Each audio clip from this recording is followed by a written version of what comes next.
Wind in the Willows, Chapter 9, Wayfarers All. The water rat was restless, and he did not exactly know why.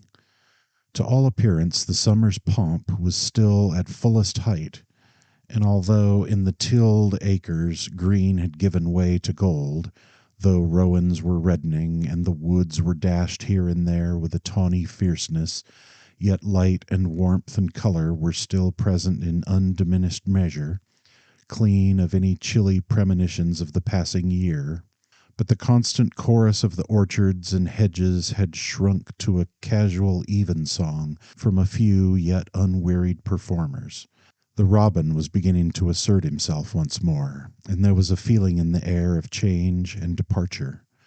The cuckoo, of course, had long been silent, but many other feathered friends, for months a part of the familiar landscape and its small society, were missing too, and it seemed that the ranks thinned steadily day by day. Rat, ever observant of all winged movement, saw that it was taking daily a southing tendency, and even as he lay in bed at night, he thought he could make out, passing in the darkness overhead, the beat and quiver of impatient pinions, obedient to the peremptory call. Nature's grand hotel has its season, like the others.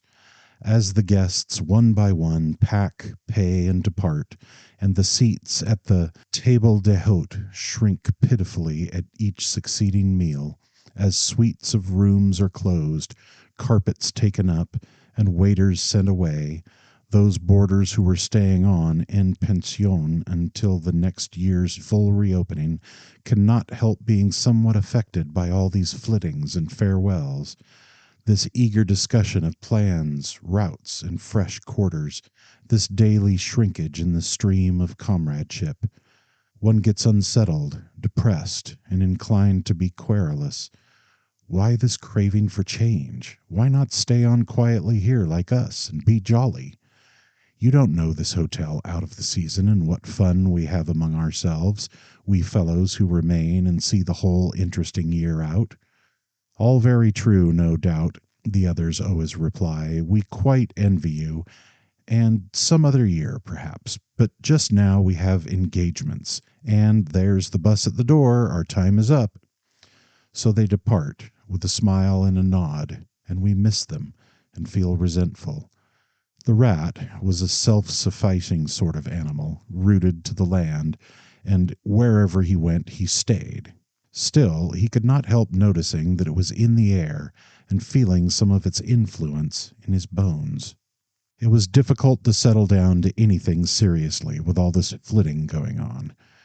Leaving the waterside, where rushes stood thick and tall in a stream that was becoming sluggish and low, he wandered countrywards, crossed a field or two of pasturage already looking dusty and parched, and thrust into the great sea of wheat, yellow, wavy, and murmurous, full of quiet motion and small whisperings.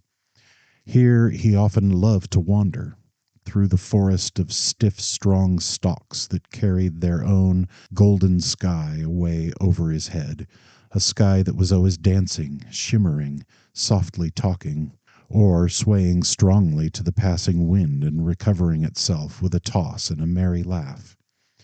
Here, too, he had many small friends, a society complete in itself, leading full and busy lives, but always with a spare moment to gossip and exchange news with a visitor. Today, however, though they were civil enough, the field mice and harvest mice seemed preoccupied. Many were digging and tunneling busily. Others, gathered together in small groups, examined plans and drawings of small flats, stated to be desirable and compact, and situated conveniently near the stores. Some were hauling out dusty trunks and dress baskets, and others were already elbow deep packing their belongings, while everywhere piles and bundles of wheat, oats, barley, beech masts, and nuts lay about ready for transport. "Here's old Ratty," they cried as soon as they saw him. "Come and bear a hand, Rat, and don't stand about idle." "What sort of games are you up to?" said the water rat severely. "You know it isn't time to be thinking of winter quarters yet, by a long way." "Oh, yes, we know that," explained a field mouse rather shamefacedly. "But it's always as well to be in good time, isn't it? We really must get all the furniture and baggage and stores moved out of this before those horrid machines begin clicking round the fields. And then, the best flats get picked up so quickly nowadays. And if you're late, you have to put up with anything. And they want such a lot of doing up, too, before they're fit to move into. Of course, we're early, we know that, but we're only just making a start." "Oh, bother starts," said the rat. "It's a splendid day. Come for a row, or a stroll along the hedges, or a picnic in the woods, or something." "Well, I think not today, thank you," replied the field mouse hurriedly. "Perhaps some other day, when there's more time." The rat, with a snort of contempt, swung round to go, tripped over a hat box, and fell with undignified remarks.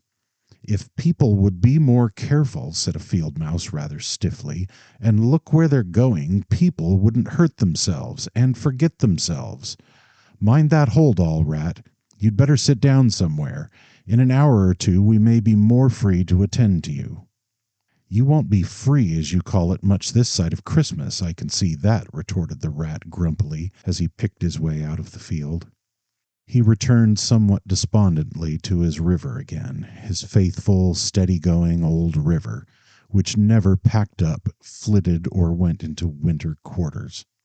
In the osiers which fringed the bank he spied a swallow sitting. Presently it was joined by another, and then by a third, and the birds, fidgeting restlessly on their bough, talked together earnestly and low. "What, already?" said the rat, strolling up to them. "What's the hurry? I call it simply ridiculous." "Oh, we're not off yet, if that's what you mean," replied the first swallow. "We're only making plans and arranging things, talking it over, what route we're taking this year, and where we'll stop, and so on. That's half the fun." "Fun?" said the rat. "Now that's just what I don't understand. If you've got to leave this pleasant place, and your friends who will miss you, and your snug homes that you've just settled into, why, when the hour strikes, I've no doubt you'll go bravely and face all the trouble and discomfort and change and newness, and make believe that you're not very unhappy. But to want to talk about it, or even think about it, till you really need—" "No, you don't understand, naturally," said the second swallow. "First, we feel it stirring within us, a sweet unrest. Then back come the recollections one by one like homing pigeons. They flutter through our dreams at night. They fly with us in our wheelings and circlings by day. We hunger to inquire of each other, to compare notes and assure ourselves that it was all really true, as one by one the scents and sounds and names of long forgotten places come gradually back and beckon to us." "Couldn't you just stop on for just this year?" suggested the water rat wistfully. "We'll all do our best to make you feel at home. You've no idea what good times we have here while you're far away." "I tried stopping on one year," said the third swallow.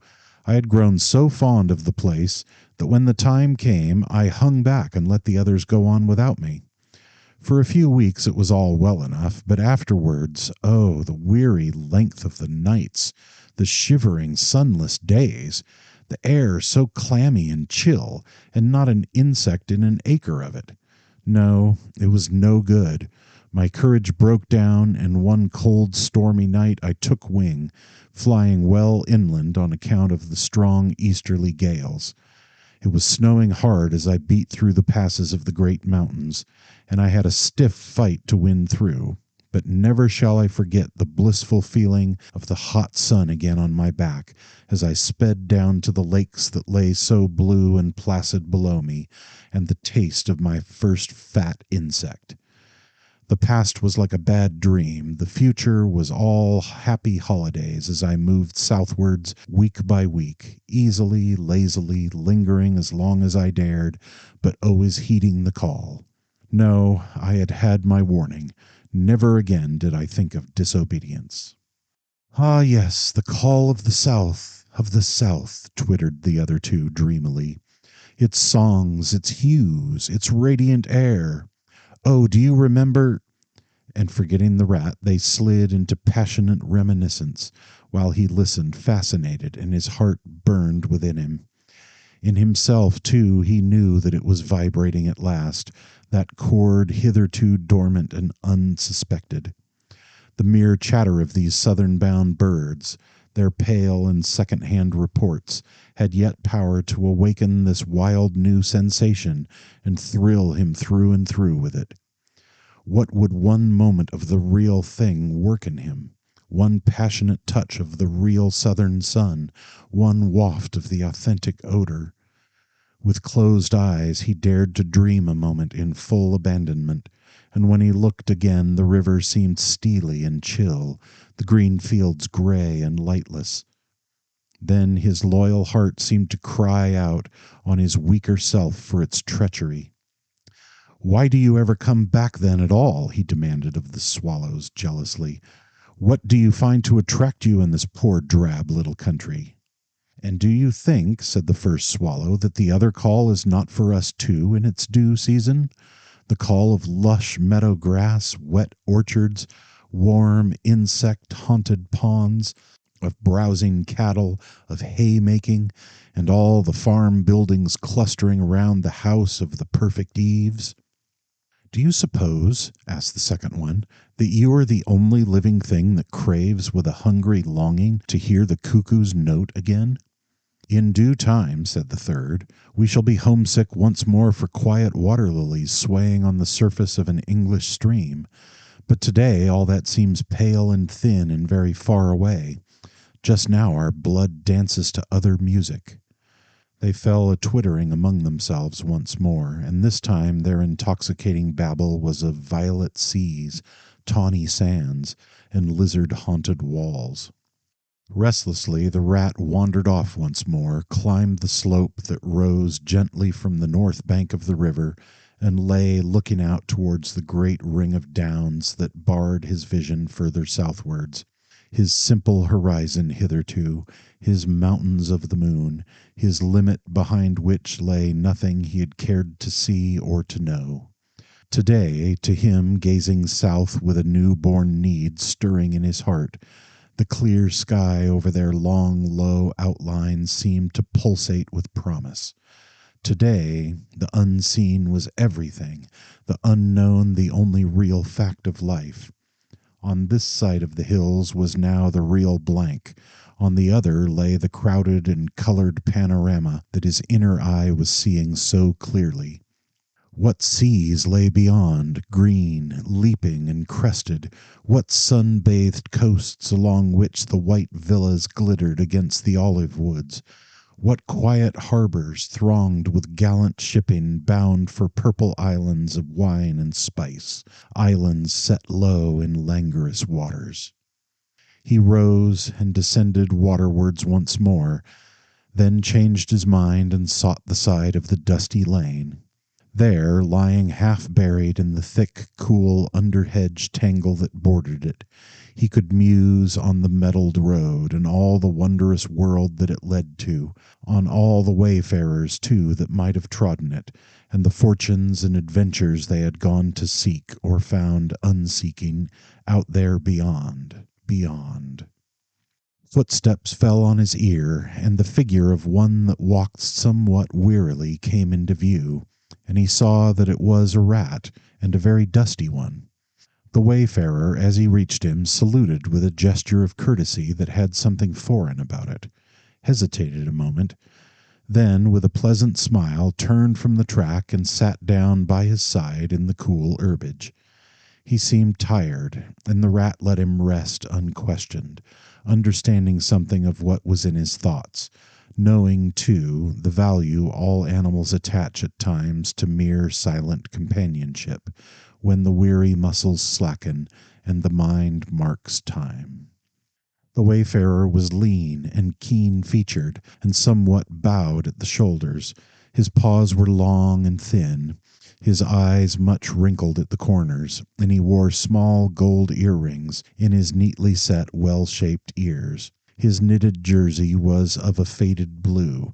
His breeches, patched and stained, were based on a blue foundation, and his small belongings that he carried were tied up in a blue cotton handkerchief. When he had rested a while, the stranger sighed, snuffed the air, and looked about him. "That was clover, that warm whiff on the breeze," he remarked, "and those are cows we hear cropping the grass behind us and blowing softly between mouthfuls. There is a sound of distant reapers, and yonder rises a blue line of cottage smoke against the woodland. The river runs somewhere close by, for I hear the call of a moorhen, and I see by your build that you're a freshwater mariner. Everything seems asleep, and yet going on all the time. It is a goodly life that you lead, friend, no doubt the best in the world, if only you were strong enough to lead it." "Yes, it's the life, the only life to live," responded the water rat dreamily, and without his usual wholehearted conviction. "I did not say exactly that," replied the stranger cautiously, "but no doubt it's the best. I've tried it, and I know. And because I've just tried it, 6 months of it, and know it's the best, here am I, footsore and hungry, tramping away from it, tramping southward, following the old call back to the life which is mine and which will not let me go." "Is this then yet another of them?" mused the rat. "And where have you just come from?" he asked. He hardly dared to ask where he was bound for. He seemed to know the answer only too well. "Nice little farm," replied the wayfarer briefly. "Up along in that direction." He nodded northwards. "Never mind about it. I had everything I could want, everything I had any right to expect of life, and more. And here I am. Glad to be here all the same, though. Glad to be here. So many miles further on the road, so many hours nearer to my heart's desire." His shining eyes held fast to the horizon, and he seemed to be listening for some sound that was wanting from that inland acreage, vocal as it was with the cheerful music of pasturage and farmyard. "You are not one of us," said the water rat, "nor yet a farmer, nor even, I should judge, of this country." "Right," replied the stranger. "I'm a seafaring rat, I am, and the port I originally hail from is Constantinople, though I'm a sort of a foreigner there, too, in a manner of speaking. You will have heard of Constantinople, friend, a fair city, and an ancient and glorious one. And you may have heard, too, of Sigurd, King of Norway, and how he sailed thither with 60 ships, and how he and his men rode up through streets all canopied in their honor with purple and gold, and how the emperor and empress came down and banqueted with him on board his ship. When Sigurd returned home, many of his Northmen remained behind and entered the emperor's bodyguard, and my ancestor, a Norwegian born, stayed behind too with the ships that Sigurd gave the emperor. Seafarers we have ever been, and no wonder. As for me, the city of my birth is no more my home than any pleasant port between there and the London River. I know them all, and they know me. Set me down on any of their quays or foreshores, and I am home again." "I suppose you go great voyages," said the water rat with growing interest. "Months and months out of sight of land, and provisions running short, and allowances as to water, and your mind communing with the mighty ocean, and all that sort of thing." "By no means," said the sea rat frankly. "Such a life as you describe would not suit me at all. I'm in the coasting trade, and rarely out of sight of land. It's the jolly times on shore that appeal to me as much as any seafaring. Oh, those southern seaports, the smell of them, the riding lights at night, the glamour." "Well, perhaps you have chosen the better way," said the water rat, but rather doubtfully. "Tell me something of your coasting, then, if you have a mind to, and what sort of harvest an animal of spirit might hope to bring home from it to warm his latter days with gallant memories by the fireside. For my life, I confess to you, feels to me today somewhat narrow and circumscribed." "My last voyage," began the sea rat, "that landed me eventually in this country, bound with high hopes for my inland farm, will serve as a good example of any of them, and indeed as an epitome of my highly colored life. Family troubles, as usual, began it. The domestic storm cone was hoisted, and I shipped myself on board a small trading vessel bound from Constantinople by classic seas whose every wave throbs with a deathless memory to the Grecian islands and the Levant. Those were golden days and balmy nights, in and out of harbor all the time, old friends everywhere, sleeping in some cool temple or ruined cistern during the heat of the day, feasting and song after sundown, under great stars set in a velvet sky. Thence we turned and coasted up the Adriatic, its shores swimming in an atmosphere of amber, rose, and aquamarine. We lay in wide landlocked harbors. We roamed through ancient and noble cities until at last one morning, as the sun rose royally behind us, we rode into Venice down a path of gold. Oh, Venice is a fine city wherein a rat can wander at his ease and take his pleasure, or when weary of wandering, can sit at the edge of the Grand Canal at night, feasting with his friends, when the air is full of music and the sky full of stars, and the lights flash and shimmer on the polished steel prows of the swaying gondolas, packed so that you could walk across the canal on them from side to side. And then the food. Do you like shellfish? Well, well, we won't linger over that now.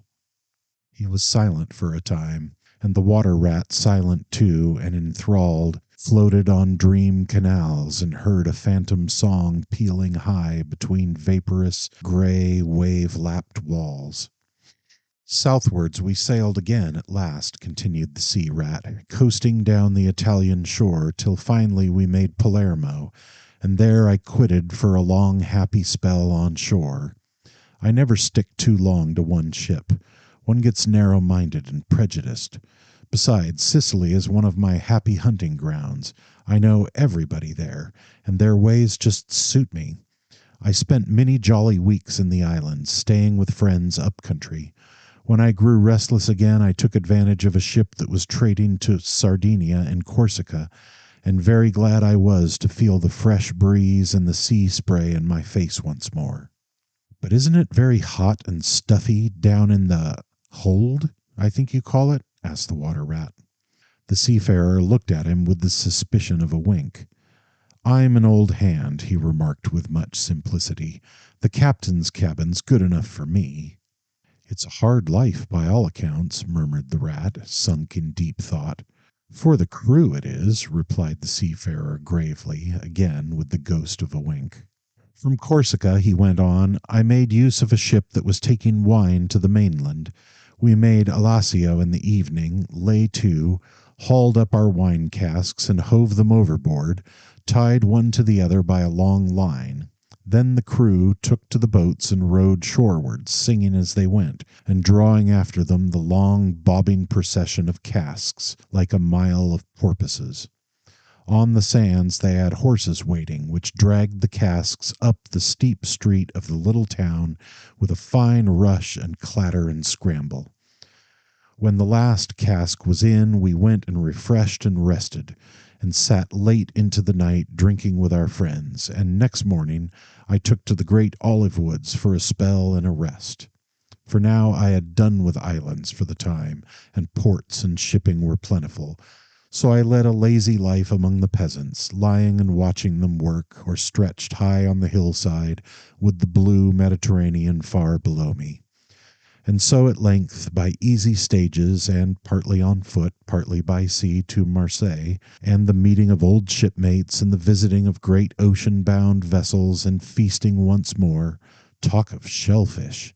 Why, sometimes I dream of the shellfish of Marseille, and wake up crying. That reminds me, said the polite water rat. You happened to mention that you were hungry, and I ought to have spoken earlier. Of course, you will stop and take your midday meal with me? My hole is close by. It is some time past noon, and you are very welcome to whatever there is. Now, I call that kind and brotherly of you, said the sea rat. I was indeed hungry when I sat down, and ever since I inadvertently happened to mention shellfish, my pangs have been extreme. But couldn't you fetch it along out here? I am none too fond of going under hatches, unless I'm obliged to, And then, while we eat, I could tell you more concerning my voyages and the pleasant life I lead. At least it's very pleasant to me, and by your attention I judge it commends itself to you. Whereas if we go indoors, it is 100 to 1 that I shall presently fall asleep." "That is indeed an excellent suggestion," said the water rat, and hurried off home. There he got out the luncheon basket and packed a simple meal, in which, remembering the stranger's origin and preferences, he took care to include a yard of long French bread, a sausage out of which the garlic sang, some cheese which lay down and cried, and a long-necked, straw-covered flask wherein lay bottled sunshine, shed and garnered on far southern slopes. Thus laden, he returned with all speed, and blushed for pleasure at the old seaman's commendations of his taste and judgment, as together they unpacked the basket and laid out the contents on the grass by the roadside. The sea rat, as soon as his hunger was somewhat assuaged, continued the history of his latest voyage, conducting his simple hearer from port to port of Spain, landing him in Lisbon, Oporto, and Bordeaux, introducing him to the pleasant harbors of Cornwall and Devon, and so up the channel to that final quayside where, landing after winds long contrary, storm-driven and weather-beaten, he had caught the first magical hints and heraldings of another spring, and, fired by these, had sped on a long tramp inland, hungry for the experiment of life on some quiet farmstead, very far from the weary beating of any sea.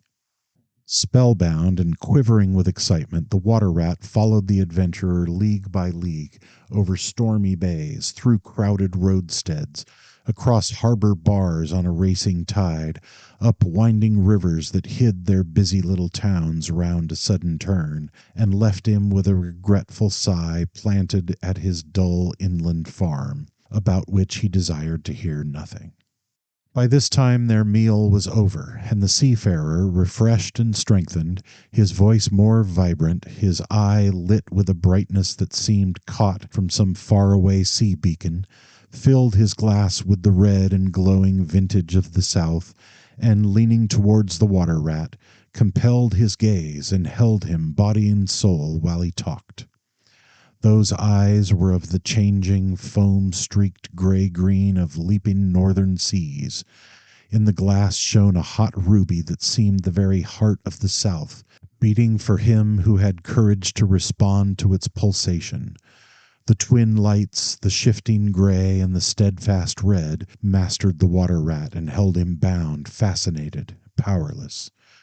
The quiet world outside their rays receded far away and ceased to be. And the talk, the wonderful talk, flowed on, or was it speech entirely, or did it pass at times into song, shanty of the sailors weighing the dripping anchor, sonorous hum of the shrouds in a tearing northeaster, ballad of the fisherman hauling his nets at sundown against an apricot sky, chords of guitar and mandolin from gondola or cake. Did it change into the cry of the wind, plaintive at first, angrily shrill as it freshened, rising to a tearing whistle, sinking to a musical trickle of air from the leach of the bellying sail? All these sounds the spellbound listener seemed to hear, and with them the hungry complaint of the gulls and the sea mews, the soft thunder of the breaking wave, the cry of the protesting shingle. Back into speech again it passed, and with beating heart he was following the adventures of a dozen seaports, the fights, the escapes, the rallies, the comradeships, the gallant undertakings. Or he searched islands for treasure, fished in still lagoons, and dozed day long on warm white sand. Of deep-sea fishings he heard tell, and mighty silver gatherings of the mile-long net, of sudden perils, noise of breakers on a moonless night, or the tall bows of the great liner taking shape overhead through the fog, of the merry homecoming, the headland rounded, the harbor lights opened out, the groups seen dimly on the quay, the cheering hail, the splash of the hawser, the trudge up the steep little street towards the comforting glow of red-curtained windows. Lastly, in his waking dream, it seemed to him that the adventurer had risen to his feet, but was still speaking, still holding him fast with his sea-gray eyes. And now he was softly saying, I take to the road again, holding on southwestwards for many a long and dusty day, till at last I reach the little gray sea town I know so well, that clings along one steep side of the harbor. There, through dark doorways, you look down flights of stone steps overhung by great pink tufts of valerian and ending in a patch of sparkling blue water.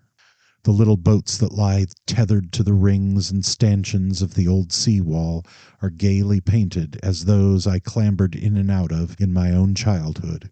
The salmon leap on the flood tide, schools of mackerel flash and play past quaysides and foreshores, and by the windows the great vessels glide night and day up to their moorings or forth to the open sea. There, sooner or later, the ships of all seafaring nations arrive, and there, at its destined hour, the ship of my choice will let go its anchor. I shall take my time, I shall tarry and bide, till at last the right one lies waiting for me, warped out into midstream, loaded low, her bowsprit pointing down harbor. I shall slip on board by boat or long hawser, and then one morning I shall wake to the song and tramp of the sailors, the clink of the capstan, and the rattle of the anchor chain coming merrily in. We shall break out the jib and the foresail. The white houses on the harbor side will glide slowly past us as she gathers steering way, and the voyage will have begun.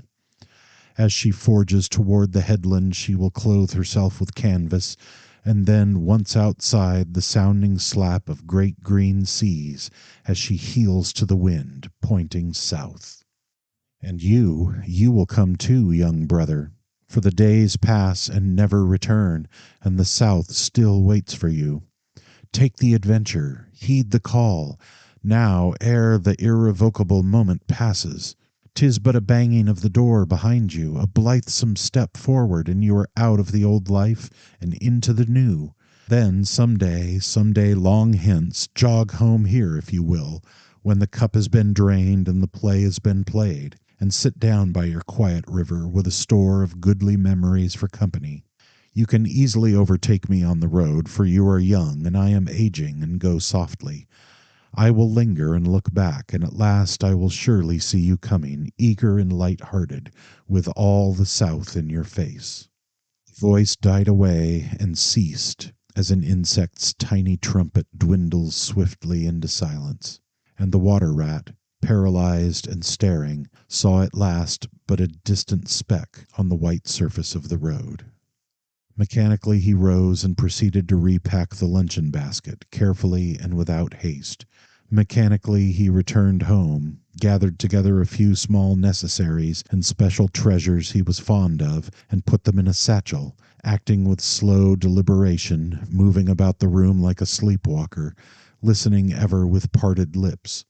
He swung the satchel over his shoulder, carefully selected a stout stick for his wayfaring, and with no haste, but with no hesitation at all, he stepped across the threshold, just as the mole appeared at the door. "Why, where are you off to, Ratty?" asked the mole in great surprise, grasping him by the arm. "Going south with the rest of them," murmured the rat in a dreamy monotone, never looking at him. "Seawards first, and then on shipboard, and so to the shores that are calling me." He pressed resolutely forward, still without haste, but with dogged fixity of purpose. But the mole, now thoroughly alarmed, placed himself in front of him, and looking into his eyes saw that they were glazed and set, and turned a streaked and shifting gray. Not his friend's eyes, but the eyes of some other animal. Grappling with him strongly, he dragged him inside, threw him down, and held him. The rat struggled desperately for a few moments, and then his strength seemed suddenly to leave him, and he lay still and exhausted, with closed eyes, trembling. Presently the mole assisted him to rise, and placed him in a chair, where he sat, collapsed and shrunken into himself, his body shaken by a violent shivering, passing in time into an hysterical fit of dry sobbing. Mole made the door fast, threw the satchel into a drawer and locked it, and sat down quietly on the table by his friend, waiting for the strange seizure to pass. Gradually the rat sank into a troubled doze, broken by starts and confused murmurings of things strange and wild and foreign to the unenlightened mole, and from that he passed into a deep slumber. Very anxious in mind, the mole left him for a time and busied himself with household matters, and it was getting dark when he returned to the parlor and found the rat where he had left him, wide awake indeed, but listless, silent, and dejected. He took one hasty glance at his eyes, found them to his great gratification clear and dark and brown again as before, and then sat down and tried to cheer him up and help him to relate what had happened to him. Poor Ratty did his best by degrees to explain things, but how could he put into cold words what had mostly been suggestion? How recall for another's benefit the haunting sea voices that had sung to him? How reproduce at second hand the magic of the seafarer's 100 reminiscences? Even to himself, now the spell was broken and the glamour gone, he found it difficult to account for what had seemed some hours ago the inevitable and only thing. It is not surprising, then, that he failed to convey to the mole any clear idea of what he had been through that day. To the mole, this much was plain. The fit, or attack, had passed away and had left him sane again, though shaken and cast down by the reaction.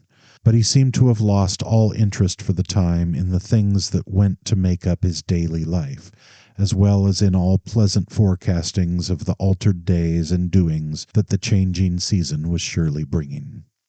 Casually then, and with seeming indifference, the mole turned his talk to the harvest that was being gathered in, the towering wagons and their straining teams, the growing ricks, and the large moon rising over bare acres dotted with sheaves.